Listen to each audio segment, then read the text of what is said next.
Hey guys, in this tutorial, I am going to show you how to set it up so that after a voicemail drop goes out, if they do not answer and they do not call you back, it goes into your call center. Now, if you remember in Appointments on Autopilot, for those of you who didn't take it, well, here's some free value for you. In Appointments on Autopilot, we would send a voicemail drop out to a big group of people. And then the people who would call us back, it would ring for 3 to 5 seconds and it would go to a text message or a voicemail that would say, hey, sorry, I'm busy right now. I'm going to send you a text message with my calendar and you can book a call. And that's how we would get appointments. Now, I've already made a video that you can check in the help desk on how to text someone back when they call you back. But in this video, what we're going to talk about is how to set it up so that way if you do a voicemail drop and they don't answer, it then goes into your call center. Because on our new platform, we don't have the same functionality where you move a deal between pipelines. It's set up a little bit different.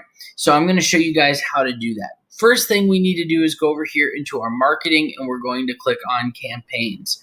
And we are going to create a new campaign. We'll call this our VBlast campaign. And I'm just going to keep it outside of a folder for now. And our very first automation that we're going to do is obviously a voicemail drop. We would add our file right here and hit save. Then what you want to do is I will typically send out an email to them as well. And it'll say, hey, just following up on my voicemail that I left you earlier. I'm not sure if you saw it, blah, blah, blah, blah, but this is what I'm looking to do. Here's my calendar. And I'll typically have a delay on that. So we'll just put like a 1 hour delay on this.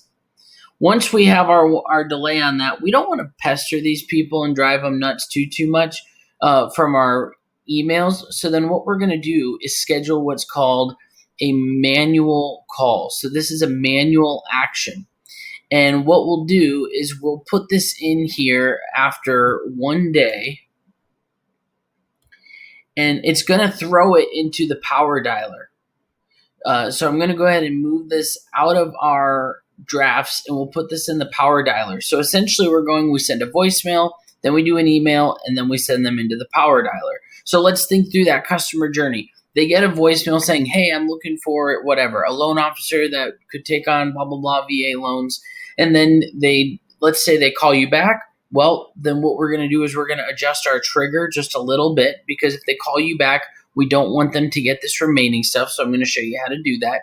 And then if they don't call you back, they're going to get an email. And if they don't respond to that email, then they're going to go into the call center. So I want to show you how to set up the triggers so that, and I'll also show you how the manual call works here in just a minute.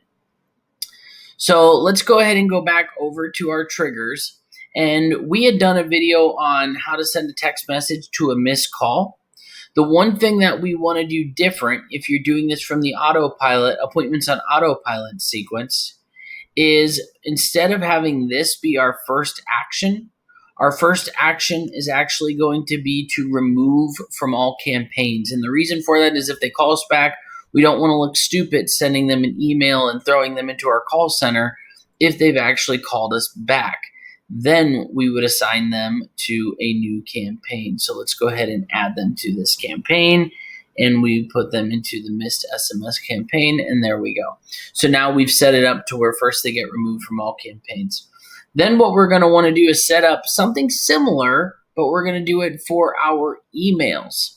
Because if they email us back, we also want to remove them from our campaign, because now we want to make sure that we're doing the right thing. So then what we'll do is put when a customer replied. So that's what we're going to do here. Which triggers this if a customer replies to which campaign?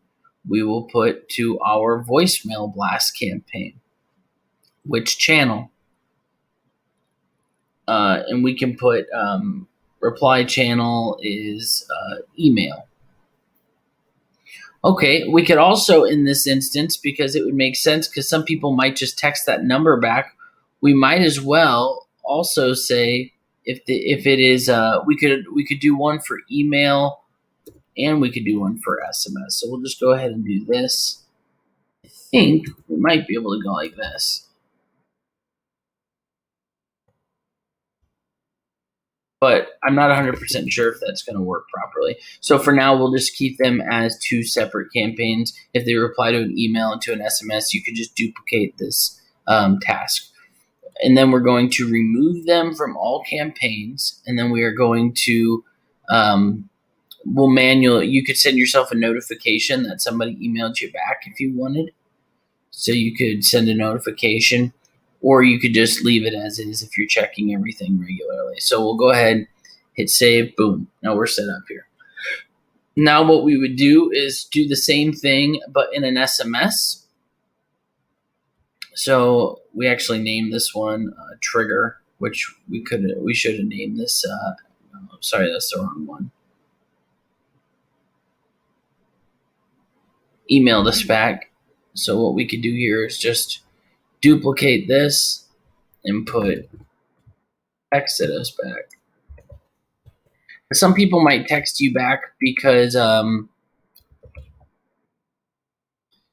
the text message that goes out with the calendar. Like they might say something like, I don't know what this is, or something like that.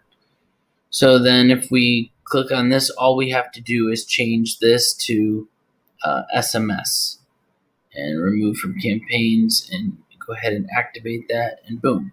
So now let's think through what we have done, just so that way we're all on the same page here. We've set up a campaign, and that campaign is a voicemail blast, an email, and it adds them into our power dialer, which I'll show you guys in just a little bit what that power dialer, in just a second here, what the power dialer looks like. But then if they've responded to the voicemail, it's going to ring for a few seconds. They're going to get a message. It's going to send them the text because we've set up the trigger. The email, if they email us back, we set up, if they email us back, we remove them from all campaigns. So really what's going to happen is if they respond to us at all along the way here before this one day, they'll never end up going into the actual power dialer. So they'll never get calls. If they respond here before here, they'll never get this email. So that's why we've set it up that way. The power dialer, if you click on manual actions, is essentially that when you add someone to a power dialer, they're going to add to the list here. And if you have a call center or a follow-up person, they can literally just click let's start, and it will start calling them. As you can see up in the upper right-hand corner here, it'll just start calling them. When you hit exit here, you would put no answer or whatever, and it would move on to the next one. We don't have any other tasks in here that are manual, but the manual actions is actually where the power dialer is. So hopefully that makes sense as to how this would all work for you. If you have any questions on this,